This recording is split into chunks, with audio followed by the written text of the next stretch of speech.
Shalom, selamat datang Jemaat City Blessing. Sesaat lagi kita akan beribadah online. Namun sebelumnya mari kita simak pengumuman dalam sepekan. Minggu depan kita masih akan beribadah online, tapi lewat Zoom di minggu pertama setiap bulannya. Jemaat sekalian, mari ambil waktu sejenak untuk memberikan persembahan di rumah Tuhan. Persembahan dapat ditransfer ke rekening bank gereja, informasi nomor rekening ada di WhatsApp gereja. Pastor Yosi mengajak setiap kita untuk dapat berdoa bersama lewat aplikasi Zoom atau doa bersama secara pertemuan online. Sebelum beribadah, mari perhatikan dua hal berikut. Yang pertama, marilah beribadah dengan fokus, dengan tidak melakukan kegiatan lain, karena Allah hadir di tengah-tengah kita, mari kita menyembah dalam roh dan kebenaran. Yang kedua, ajaklah keluarga Anda di rumah atau bagikan link ibadah online ini agar keluarga Anda dimanapun dapat bersama beribadah online. Terima kasih, selamat hari Minggu, Tuhan Yesus memberkati. Shalom jemaat yang terkasih, saya percaya setiap kita dalam keadaan yang sangat-sangat baik, bahkan luar biasa baik. Sudah 1 minggu dari minggu yang lalu, saya yakin kita terus mendapatkan penyertaan Tuhan dalam keadaan yang selalu fit, luar biasa, dan kita menjaga keintiman kita dengan Tuhan senantiasa. Amin. Kita mau buka ibadah pagi hari ini dengan doa. Mari kita berdoa. Segala ucapan syukur kami naikkan kepadamu, Bapa yang baik, Bapa yang setia, Bapa yang selalu memberikan yang terbaik bagi kami umat-Mu. Tuhan, kami datang dengan penuh kerinduan, kami mencari wajah-Mu. Kami yakin dan percaya Tuhan, Engkau ada di tengah-tengah kami, di rumah kami, di hidup kami. Ini kami Tuhan, kami rindu untuk memuji-Mu, menyembah-Mu, mendengarkan firman-Mu, menjadi pelaku-pelaku firman Tuhan, dan membawa terang kemuliaan Tuhan dimanapun, kemanapun kami pergi. Hari ini Tuhan, ibadah ini biarlah Tuhan berkati, urapi dari awal sampai akhir, dan setiap umat Tuhan mengalami Engkau. Terpujilah nama Tuhan, di dalam nama Tuhan Yesus kami berdoa. Amin.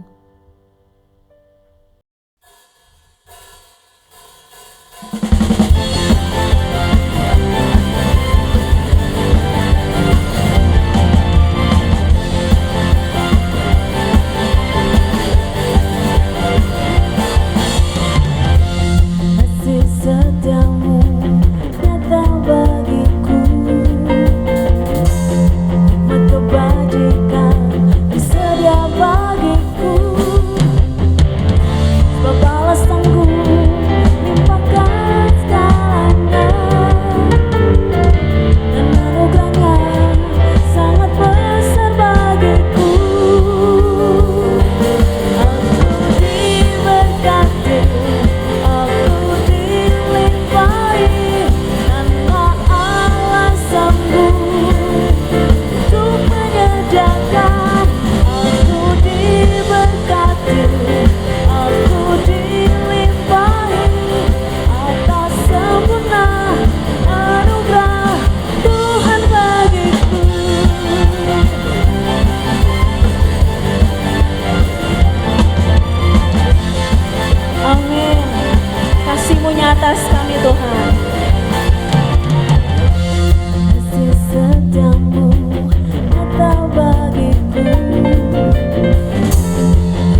Ku cari wajahmu, temukan kasihmu. Kau bukan Tuhan yang jauh dariku.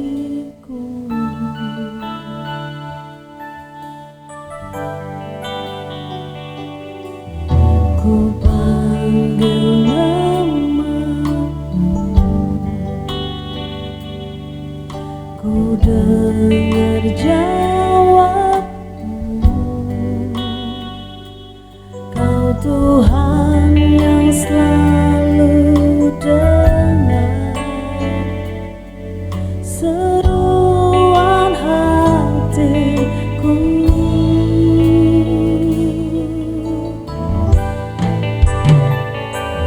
Sungguh indah Kau Tuhan, penuh kasih dan sayang.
Shalom jemaat yang kekasih, apa kabar? Puji Tuhan saudaraku, untuk tetap kita merawat pertumbuhan iman kita di dalam ibadah-ibadah minggu. Saudaraku, kita akan lewati bukan hanya lewat YouTube tapi juga lewat Zoom, terutama di setiap minggu pertama.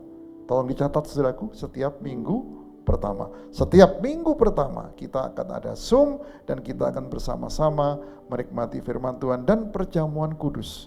Ayo saudaraku, ajak semua, ajak saudara, sanak famili, kenalan untuk bersama-sama kita bertemu tatap muka dengan muka, dan kita ada di ruangan yang sama, yaitu di ruangan Zoom, sekalipun saudara tetap ada di rumah masing-masing. Saudaraku, siapkan diri dengan baik untuk menghadapi setiap minggu pertama lewat Zoom link, saudaraku, sehingga kita semua bisa bertatap muka, bisa saling melihat, bisa saling menyapa, dan kita akan diberkati bersama-sama di dalam ruangan itu. Dalam nama Tuhan Yesus, amin. Shalom, selamat pagi jemaat terkasih City Blessing, apa kabarnya? Saya doakan semua dalam keadaan baik, keadaan sehat, dan dalam kuasa kuat perlindungan Tuhan. Kita masih ada dalam tema Shalom, dan Shalom berarti keutuhan dan pemulihan. Dan saya mau bahas lebih jauh tentang pemulihan, terutama pemulihan dalam pikiran kita. Apa sih yang dimaksud dengan pemulihan, recovery, dan cara mendapatkan Shalom tersebut? Sebelumnya mari kita hampiri Tuhan dalam doa. Bapa, terima kasih untuk pagi hari ini, terima kasih untuk kesehatan yang Kau berikan sehingga kami dimampukan untuk mau mendengar firman Tuhan. Bukakan setiap hati kami menjadi tanah yang subur dan siap untuk ditanam firman Tuhan, dan biarkan kami bisa menerapkannya dalam kehidupan kami sehari-hari, bertumbuh, berakar, dan berbuah. Dalam nama Yesus kami berdoa, amin. Baik saudara, masa pandemi sepertinya belum berakhir. Dalam waktu dekat kita masih ada beberapa bulan yang kita harus tempuh. Dan puji Tuhan saudara, pemulihan sudah mulai terjadi, yaitu adanya vaksinasi sudah berjalan, terutama sudah berjalan untuk para medis, untuk petugas kesehatan, para dokter, semuanya sudah berjalan dalam tahap 1 ini. Dan sekarang nih sudah ada tahap 2, yaitu para lansia, para orang tua, para senior. Sekarang sudah mulai dibukanya adanya vaksinasi, sudah ada pendaftaran. Nah, walaupun sudah divaksinasi, itu pun ada 2 tahap saudara. Setelah divaksin bukan berarti semuanya bisa beraktivitas seperti biasa, tidak menjalankan protokol, tidak saudara. Bahkan mereka harus tetap dalam protokol kesehatan, dan nanti 1 bulan kemudian bisa divaksin ulang untuk tahap kedua, dan begitu seterusnya sampai ke tahap 3. Dan memang waktunya memang belum waktu-waktu dekat ini saudara, masih kita ada dalam new normal ya. Nah, yang penting sudah ada pemulihan terjadi, sudah ada titik cerah di kedepannya. Nah, ngomong-ngomong saudara, saya ada pengalaman seminggu kemarin, yaitu saya salah satu fokus pekerjaan saya adalah membantu salah satu toko atau usaha bisnis optik, yaitu kacamata. Nah, saya membuat aplikasi di sana dan ada beberapa klien saya yang memakai aplikasi tersebut. Dan di satu kesempatan, yaitu minggu kemarin, saya baru kali ini di 2021 diminta untuk berkunjung ke lokasi untuk meninjau hal-hal yang perlu diimprove lagi supaya lebih efisien lagi dalam menjalankan bisnisnya. Nah, cukup menarik saudara, karena saya mulai mengingat lagi, oh ya, ada berbagai tipe lensa yang dijual. Lensa-lensa tersebut didesain secara khusus untuk kebutuhan setiap orang masing-masing berbeda ya. Makanya lensa di situ saya lihat ada banyak sekali macam, bahkan ada ya ribuan tipe, karena setiap lensa mampu mengcover seperti hipermetropi, miopi, presbiopi, bahkan juga untuk kebutuhan seperti lifestyle, ada sunglasses, ada dan macam-macam segala lensa untuk segala kebutuhan. Dan kalau kita memakai lensa yang tepat, maka semua yang buram akan terlihat jelas. Semua yang tidak masih samar-samar akan pas dilihatnya kalau kita pakai lensa yang tepat. Nah, dari pengalaman ini menjadikan inspirasi sharing saya hari ini, saudara. Karena dengan lensa saya jadi teringat akan firman Tuhan. Firman Tuhan yang mana? Yaitu di dalam Matius 6, kita buka Matius 6 ayat 22 dan 23. Mata adalah pelita tubuh. Jika matamu baik, teranglah seluruh tubuhmu. Jika matamu jahat, gelaplah seluruh tubuhmu. Jadi, jika terang yang ada padamu gelap, betapa gelap kegelapan itu. Nah, saudara, mata adalah pelita yang identik dengan terang. Jika kita pakai lensa yang baik, pakai kacamata yang baik, maka terang juga seluruh tubuh kita. Tapi jika matamu jahat, maksudnya kita memakai lensa yang salah, yaitu lensa yang seperti di dunia ini, maka gelaplah seluruh tubuhmu, kata firman Tuhan. Jadi jika terang yang ada padamu gelap, matanya gelap, betapa gelapnya kegelapan itu. Seperti pakai kacamata sunglasses atau kacamata hitam pada malam hari, gelap banget, saudara, nggak cocok. Nah, ngomong-ngomong tentang mata adalah pelita. Pelita di mana sih di firman Tuhan yang ngomongin pelita? Yaitu ada dalam, saya ingat suatu nyanyian, saudara, yaitu Tuhanlah kekuatan dan mazmurku. Ya, itu kata-kata verse pertamanya ada dalam Mazmur 119 ayat 105. Saya bacakan, firman-Mu itu pelita bagi kakiku dan terang bagi jalanku. Ini kata Mazmur Daud, saudara. Nah, maksudnya firman adalah pelita bagi kakiku dan terang bagi jalanku. Di sini saya garis bawahi firman. Jadi mata sama dengan pelita, yaitu terang. Pelita sama dengan firman Tuhan. Nah, maksudnya apa, saudara? Maksudnya kita harus memakai lensa firman Tuhan, kacamata firman Tuhan untuk melihat dunia kita sekitar. Firman yang dipakai untuk kita melihat supaya teranglah tubuhmu. Bahkan di situasi yang gelap sekalipun, sekali kita pakai firman Tuhan, lensa kacamata firman Tuhan, maka ada sesuatu yang, ada terang yang bisa kita dapatkan. Ibarat kata kalau kita kalau bisa saya lihat film-film nih, misalkan di militer saat ada pasukan harus menginfiltrate atau ada misi sesuatu di malam hari, mereka tetap bisa bisa tetap gerak luas gitu di dalam medan, walaupun itu hutan atau bebatuan, tetap geraknya cepat, gercep gitu. Karena apa, saudara? Karena mereka memakai alat khusus, yaitu night vision atau goggle, di mana mereka bisa melihat dalam gelap. Mereka memakai lensa yang tepat. Nah, kita harus pakai firman Tuhan untuk melihat keadaan sekitar dan keadaan diri sendiri, supaya kita mengerti apa yang terjadi di sekitar kita. Maka kita bisa lihat terang di mana-mana. Walaupun dalam gelap, kita tetap dapat bergerak dan melihat dengan jelas. Namun sebaliknya, kalau matamu jahat, yaitu memakai lensa dunia ini, kita masih punya pemikiran yang belum dipulihkan, yang belum diperbaharui, masih dengan kacamata lensa dunia, maka jika ada terang sekalipun, ada hal-hal baik, kita bisa jadi curiga, ya.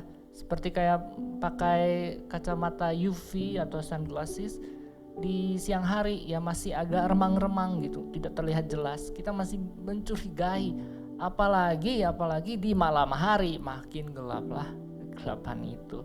Kita memakai lensa yang salah karena pikiran kita belum dipulihkan, cara pandang kita belum dipulihkan. Inilah yang saya maksudkan, yaitu diperlukan pemulihan. Ada pemulihan pikiran yang terutama dahulu. Dalam Shalom ada pemikiran yang harus dipulihkan. Diperlukan pemulihan cara pandang mata kita dengan lensa yang tepat. Saat orang memakai kacamata firman Tuhan, pikirannya terus-menerus dipulihkan. Ada pembaruan pikiran oleh firman Tuhan, di-renew setiap hari. Makanya pembacaan firman Tuhan harus dilakukan setiap hari, saudara. Pastor sudah membagikan dalam WhatsApp group setiap hari, bahkan Kosteo juga membagikan setiap hari dalam WhatsApp group firman Tuhan. Firman Tuhan menjadi tempat untuk melihat diri kita sendiri, untuk refleksi apakah saya sudah seperti yang Tuhan mau dalam firman itu. Kalau belum, bisa berusaha sekarang, jika gagal besok kita coba lagi. Tempat untuk mendapatkan hikmat. Hikmat penting, saudara, apalagi di masa-masa yang sekarang. Tempat untuk mendapatkan kebijaksanaan. Kita pakai lensa firman Tuhan untuk mendapatkan hal-hal tersebut, sehingga kita bisa mampu menghadapi situasi seperti sekarang ini. Kita bisa melihat dunia luar lebih baik lagi, lebih terang. Walaupun terang atau ada gelap, musimnya baik atau musim tidak baik, kita tetap dapat melihat sesuatu yang baik, saudara. Dan ini mengingatkan saya dalam pembacaan kitab, dalam kitab Roma 12 ayat 2 berkata, "Janganlah kamu menjadi serupa dengan dunia ini, tetapi berubahlah oleh pembaharuan budimu, sehingga kamu dapat membedakan manakah kehendak Allah, apa yang baik, yang berkenan kepada Allah, dan yang sempurna."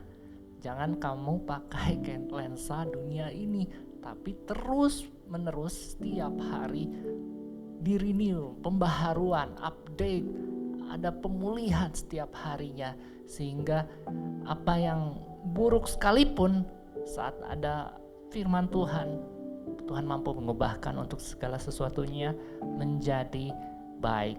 Mirip ya seperti kisah Yusuf yang pastor sudah sebutkan di minggu kemarin. Orang-orang mereka-rekakan yang jahat, tetapi Tuhan mereka-rekakan yang baik pada Yusuf. Amin, saudara. Siapa yang mau berubah, siapa yang mau beradaptasi, siapa yang mau dipulihkan dengan cara berpikir yang baru berdasarkan firman Tuhan, maka kita bisa survive di musim pandemik seperti sekarang ini. By the way, saudara, saya membaca satu kisah di Samuel, ada satu hal positif yang saya dapatkan dari pribadi Raja Saul. Ya, kita tahu saudara, Raja Saul sudah dinobatkan sebagai raja dari awal karena postur tubuhnya seperti raja dan ya cara dia berkata-kata seperti raja. Tapi sayangnya kita mendapatkan hal-hal yang kurang baik dari Raja Saul, seperti dia ya tidak patuh sepenuhnya akan firman Tuhan, tidak sepenuhnya patuh pada perkataan Nabi, dan ada iri hati kepada Daud. Tapi ada satu hal positif, dia mempercayakan tugas kepada orang muda. Nah, apa itu saudara? Dia mempercayakan tugas kepada orang muda. Kita buka di 1 Samuel 17 ayat 37. Pula kata Daud, "Tuhan yang telah melepaskan aku dari cakar singa dan dari cakar beruang, Dia juga akan melepaskan aku dari tangan orang Filistin itu." Kata Saul kepada Daud, "Pergilah, Tuhan menyertai engkau."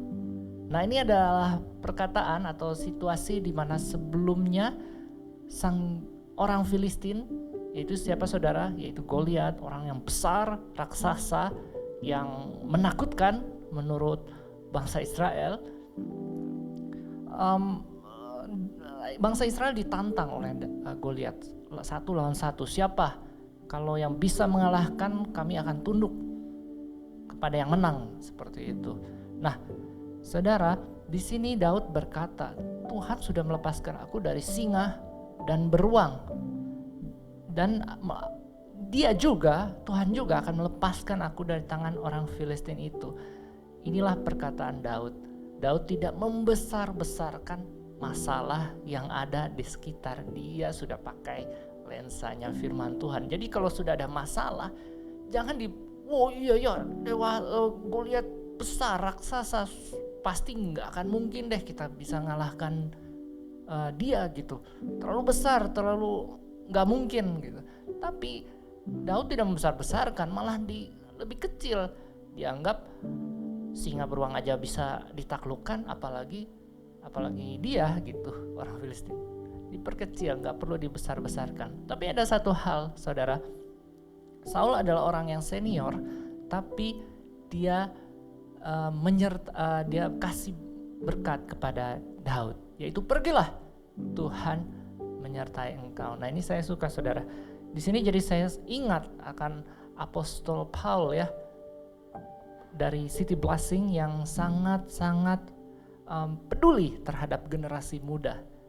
Saya dengar dari Relationship Summit, beliau mengatakan bahwa inilah generasi muda yang harus kita bangkitkan, harus kita bisa passing the generation. Makanya anak-anak muda di City Blessing sudah bersatu, ada WhatsApp grupnya juga, dan saling share, dan kemarin bisa Natalan bareng. Nah ini uniknya, saudara, Daud tidak jauh dari Saul. Seringkali artinya solusi saudara dan saya sebenarnya tidak jauh dari sekitar kita. Dan anak muda ini dia lihat potensinya. Saul ini melihat potensi Daud, dan artinya seorang senior jika memerlukan sesuatu jalan keluar, ini tips yang sederhana, yaitu coba tanya anak muda, tanya orang lebih muda untuk bisa diajak ngobrol. Mungkin ada ide-ide baru yang bisa keluar, saudara. Mungkin tanya anak saudara, tanya jabatannya yang lebih muda dari saudara untuk kasih ide-ide baru.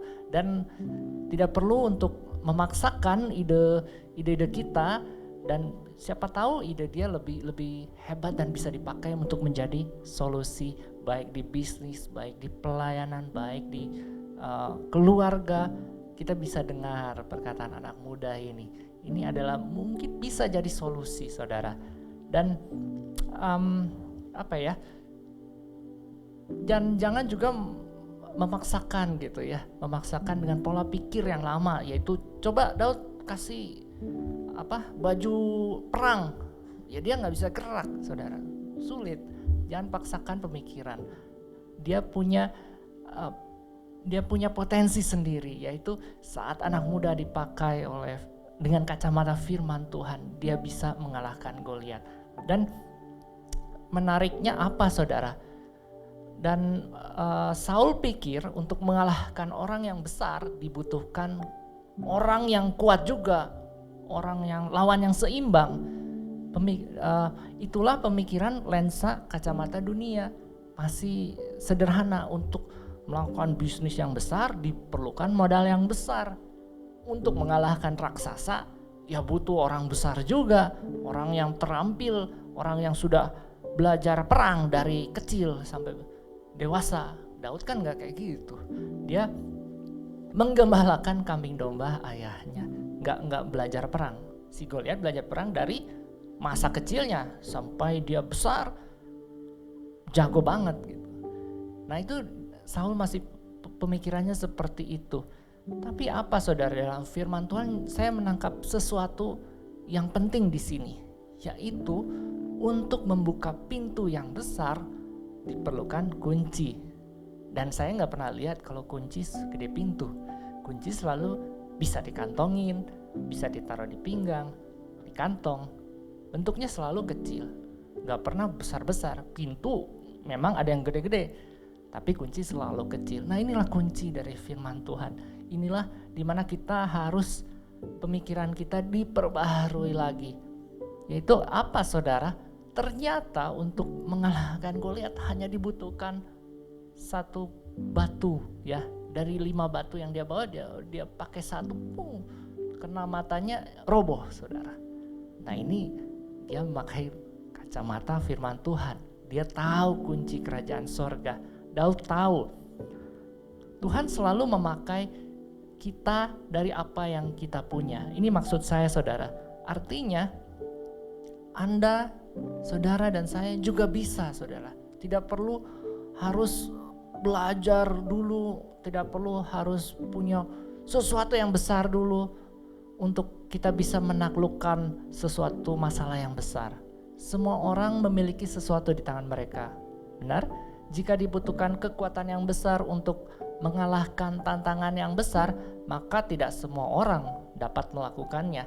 Orang-orang tertentu saja. Tapi inilah keadilan firman Tuhan.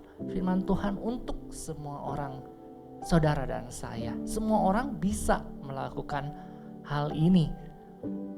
Contohnya, saudara, dari hal-hal kecil terjadi mujizat yang luar biasa. Contohnya Musa hanya pakai tongkat saja untuk membuka Laut Merah menjadi 2, membelah lautan. Janda di Sarfat cuma perlu sedikit minyak dan tepung untuk diberikan kepada Elia. Dia pikir habis itu ya sudah habis. Dan tidak, saudara, tidak terjadi demikian. Bahkan minyak dan tepung itu akan selalu ada. Walaupun dia pikir ini sedikit, tapi ternyata saat musim paceklik masih bisa dihadapi dan tetap bisa membuat roti dan tetap ada makanan untuk si janda dan kepada Nabi Elia juga. Tuhan Yesus hanya membutuhkan 5 roti dan 2 ikan untuk memberi makan 5.000 orang. Begitu pula dengan Daud hanya membutuhkan 1 batu kecil untuk mengalahkan raksasa orang Filistin yang besar itu. Inilah, saudara, cerita-cerita di Alkitab yang pasti ini adalah nyata untuk kehidupan kita sekarang kalau kita memiliki cara pandang yang benar akan firman Tuhan. Tidak diperlukan hal-hal yang besar, tidak diperlukan asal kita memakai lensa yang tepat. Kalau lensanya yang salah, nanti kayak murid Filipus, "Guru, 200 dinar pun kalau dibelikan roti dan ikan, bahkan semua makan secuil pun gak cukup buat 5.000 orang." Nah, itu masih pakai lensa dunia, saudara. Tidak memakai lensa kacamata surga, di mana sesuatu yang kecil dapat membukakan pintu yang besar. Nah, berbicara sesuatu yang kecil atau yang sederhana, ada kunci tips di mana pikiran kita dapat dipulihkan, dapat di-renew hari demi hari, yaitu dengan menerapkan 5A. Nggak cuma 5M ya untuk protokol kesehatan, ada juga 5A, saudara. Yang pertama, saudara, yaitu acceptance. Acceptance itu adalah penerimaan ya, menerima kenyataan, don't deny reality. Kita mau terima dulu kenyataan yang ada. Kita mau respon kita apa? Mau menerima kenyataan atau kita mau nolak? Jika kita berpikir musim pandemik yang seperti sekarang ini adalah sesuatu yang pause itu lawannya play ya, pause. Jadi stop dulu sebentar. Nanti kalau sudah situasinya baik, nah kita bisa kembali lagi seperti tahun-tahun sebelumnya yang sebelum ada pandemik. Nah itu pemikiran yang keliru, saudara. Saya rasa setelah new normal ini akan ada new normal berikutnya. Kita tidak bisa kembali dengan cara berpikir yang lama, ya. Musim demi musim sesuatu diperbaharui dan diperbaharui itu. Nah, makanya peran accept itu menerima dulu. Oh, ternyata kita ada di musim yang berbeda, musim yang seperti sekarang ini. Terima dulu, saudara. Jangan sampai kita menolak hal-hal demikian. Ibarat kata kalau kita pergi ke luar negeri, ya kita harus terima budaya yang ada di sana, ya. Budaya Barat tentu berbeda dengan budaya Asia. Bahasanya juga berbeda. Bahasa yang kita pakai, kita nggak bisa paksain berbahasa Indonesia atau bahasa Jawa di di Singapura, di Amerika kita nggak bisa maksain ya berbahasa Jawa, berbahasa Surabaya.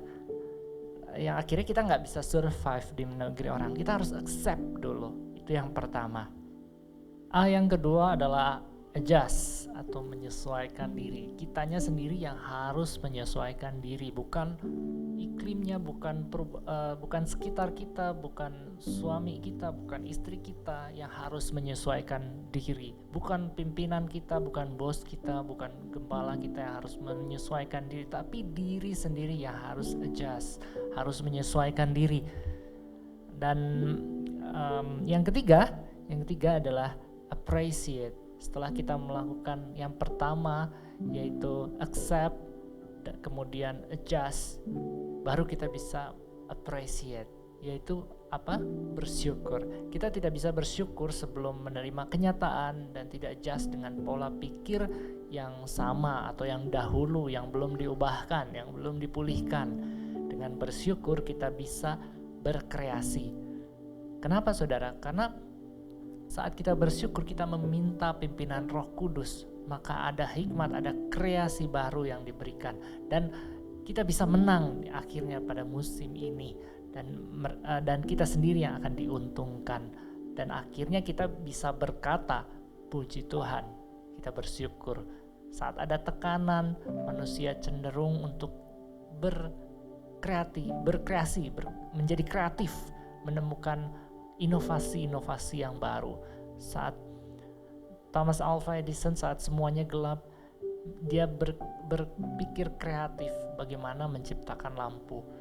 Begitu pula dengan kita saudara, saat kita ditekan dengan lawan yang berat, yaitu masa pandemik seperti ini, kita dimampukan saat kita tidak komplain, tidak bersungut-sungut, dan tidak komplain dulu, tapi sebaliknya yaitu bersyukur, mengucap syukur, maka ada kreativitas yang Tuhan bisa berikan. Kita appreciate. Ini sudah saya katakan dalam 4 bulan yang lalu, saat ada kuncinya apa saudara? Saat kita bersyukur kita menerima A yang keempat, yaitu accomplishment. Apa itu accomplishment? Saat kita melakukan suatu pencapaian, yaitu saat sudah bersyukur kita mendapatkan yang namanya mujizat. Ada sesuatu yang bisa kita bisa menikmati yang namanya mujizat Tuhan. Kunci dari mengucap syukur yang kita dapatkan adalah mujizat. Yang kemarin bulan kemarin yang saya sudah katakan, saat Tuhan mengucap syukur atas 5 roti dan 2 ikan, dia mengarahkannya ke langit dan berkata kepada Bapa dan bersyukur kepada Bapa, dan mujizat pun terjadi, semuanya bisa makan dengan kenyang saudara. Sebaliknya jika ada komplain, kita tidak bisa melihat pencapaian yang terjadi. Dan apa saudara yang kelima, saat kita menjalankan, kita menerima, tidak deny reality, kita adjust.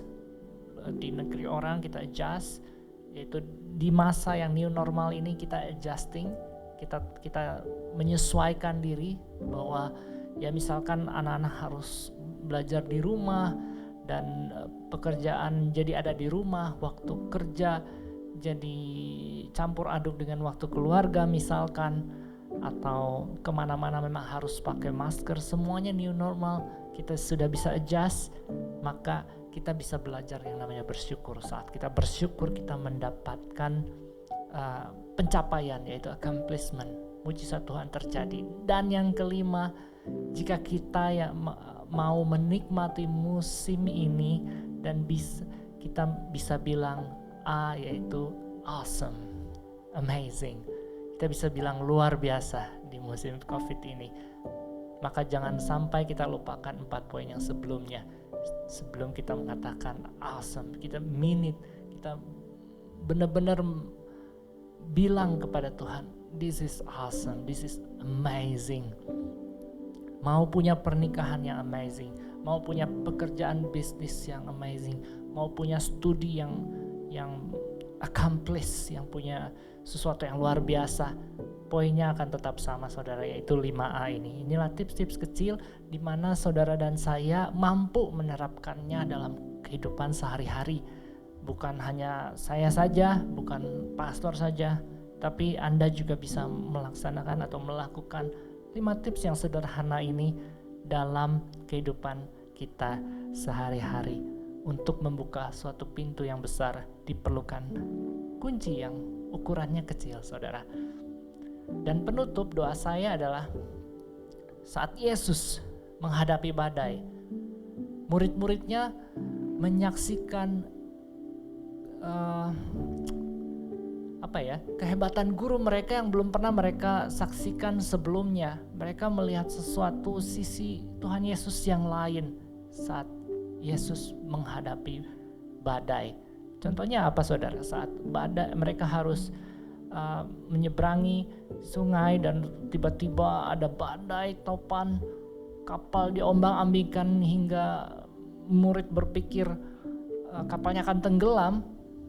Tapi Tuhan Yesus tertidur, saudara. Ini menarik. Tertidur seakan-akan nih keadaan yang berat sekalipun Tuhan tidak menjawab. Tuhan seakan-akan tidak merespon, ya. Kita tidak bisa mendengar. Dia tertidur. Tapi saudara, yang pasti kuncinya asal God is with us, asal Tuhan Yesus bersama kita, aman, saudara. Badai boleh terjadi di luar, di eksternal. Apapun hal-hal yang menekan kita boleh terjadi, tapi asalkan ada Tuhan Yesus, dipastikan aman, saudara. Kenapa? Saat Yesus bangun, dia menghardik badai dan dia berkuasa atas badai sehingga air menjadi tenang. Itulah hal-hal yang belum pernah disaksikan sebelumnya. Nah, saya berdoa, saudara, kita punya pengalaman pribadi bersama Tuhan Yesus. Saat ada menghadapi badai, kita lihat bagaimana pekerjaan Tuhan, mujizat yang belum pernah terjadi sebelumnya. Dan ingat, saudara, saat cerita Yesus sudah wafat, murid-muridnya menjadi takut, ya, menjadi takut dan menutup diri, menjadi mengunci pintu, semua berkumpul dalam suatu ruangan dan dalam ketakutan yang luar biasa. Dan apa yang terjadi, saudara? Saya berdoa Tuhan Yesus tiba-tiba muncul, tiba-tiba datang dan berkata, "Shalom, damai sejahtera bagi kita semua." Amin, saudara. Dan ini adalah doa saya kepada Anda dan kepada keluarga Anda, semua yang ada di rumah, semua yang dalam menghadapi masa-masa seperti ini. Ada shalom, ada pemulihan pemikiran, ada pemulihan dan renew our mind setiap harinya dengan firman Tuhan. Pakai lensa yang tepat, pakai kacamata firman Tuhan. Mata adalah pelita. Jika matamu terang, maka tubuhmu juga terang, saudara. Dan firman Tuhan adalah pelita bagi kakiku dan terang bagi jalanku. Inilah, saudara, firman Tuhan hari ini. Biarkan ini menjadi rema bagi kita semua dan kita bisa mendapatkan kekuatan baru lagi untuk menghadapi hari esok dan hari-hari berikutnya dengan firman Tuhan yang kita pegang setiap harinya. Baik, saudara, saya akan menutup dalam doa. Tuhan, terima kasih untuk firman Tuhan hari ini. Firman Tuhan yang mengingatkan kami kembali di mana kami harus tidak memakai lensa dunia, tapi memakai lensa firman Tuhan. Berikan mata kami seperti matamu yang memandang segala sesuatu, baik maupun musim baik, musim yang tidak baik, keadaan tidak baik. Tapi saat ada Tuhan bersama dengan kami dimampukan. Segala sesuatu rancangan Tuhan adalah baik dan mendatangkan damai sejahtera, mendatangkan mujizat bagi kami semua. Terima kasih Tuhan, pertemukan kami di minggu depan. Dalam nama Yesus kami berdoa dan mengucap syukur. Haleluya, amin.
Mari saudara kita menerima berkat Tuhan, kita berdiri dan mengangkat tangan kita. Jika engkau baik-baik mendengarkan suara Tuhan, diberkatilah engkau pada waktu masuk dan diberkatilah engkau pada waktu keluar. Tuhan akan memerintahkan berkat di dalam segala usahamu. Tuhan memberkati buah kandunganmu. Tuhan akan membukakan bagimu tingkap langit. Tuhan mengangkat engkau menjadi kepala dan bukan ekor. Tuhan akan mengangkat engkau naik dan bukan turun. Tuhan menyinari engkau dengan wajahnya dan memberi engkau kasih karunia. Tuhan menghadapkan wajahnya kepadamu dan memberi engkau damai sejahtera. Dalam nama Tuhan Yesus. Haleluya. Amin. Selamat hari Minggu saudara. Tuhan Yesus memberkati.